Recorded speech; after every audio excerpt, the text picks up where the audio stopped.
BTech, BBA మరియు MBA కోర్సులు 15+ years experience ఫ్యాకల్టీతో పాటు placement guarantee. Kishkinda University, Ballari.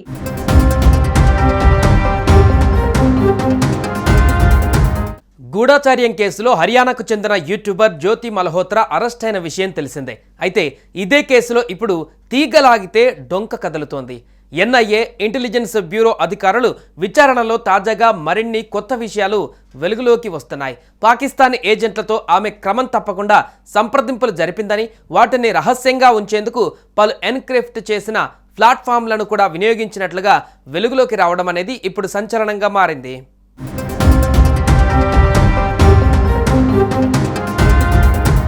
జ్యోతి మల్హోత్రా స్నాప్చాట్, టెలిగ్రామ్, వాట్సాప్లో కోడ్ లాంగ్వేజ్లో మాట్లాడుకున్నట్లుగా దర్యాప్తులు తేలింది. ఇంతేకాకుండా పాకిస్తాన్, ఆఫ్ఘనిస్తాన్ సరిహద్దు వరకు ఆమె సంబంధాలను ఏర్పరచుకున్నట్లుగా అధికారుల విచారణలో తేలింది. మరీ ముఖ్యంగా ఢిల్లీలో పాక్ రాయబార డానిష్తో సంబంధాలపైన తెలిపేందుకు ఆమెకు నిరాకరించినట్లుగా కూడా తెలుస్తోంది. జ్యోతి పాకిస్తాన్, చైనా, బంగ్లాదేశ్, దుబాయ్ పర్యటనలపైన కూడా ఆరా తీస్తున్నారు అధికారులు. మన దేశంలోని కీలక ప్రాంతాలకు సంబంధించిన సమాచారాన్ని పాక్తో పంచుకున్నట్లు తేలింది. పాకిస్తాన్, ఐఎస్ఐలతో సంబంధాలు ఉన్న న్యూఢిల్లీలోని పాకిస్తాన్ హైకమిషన్ ఉద్యోగి డానిష్తో జ్యోతి మల్హోత్రకు సన్నిహిత సంబంధాలు ఉన్నట్లు అధికారులు గుర్తించారు.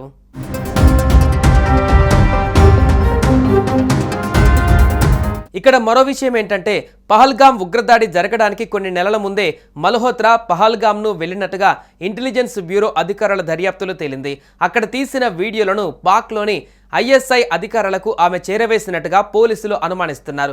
అలాగే ఉగ్రదాడికి కొన్ని రోజుల ముందు పాకిస్తాన్కి కూడా జ్యోతి ప్రయాణించినట్లుగా హీసార్ పోలీసులు వెల్లడించారు. వీటితో పాటు ఓ పాకిస్తానీ పౌరుడితో తరచూ సంప్రదింపులు జరిపిన జ్యోతి ఐఎస్ఐకి అస్త్రంగా మారిపోయిందని హీసార్ ఎస్పీ శశాంక్ కుమార్ సావన్ తాజాగా వెల్లడించారు.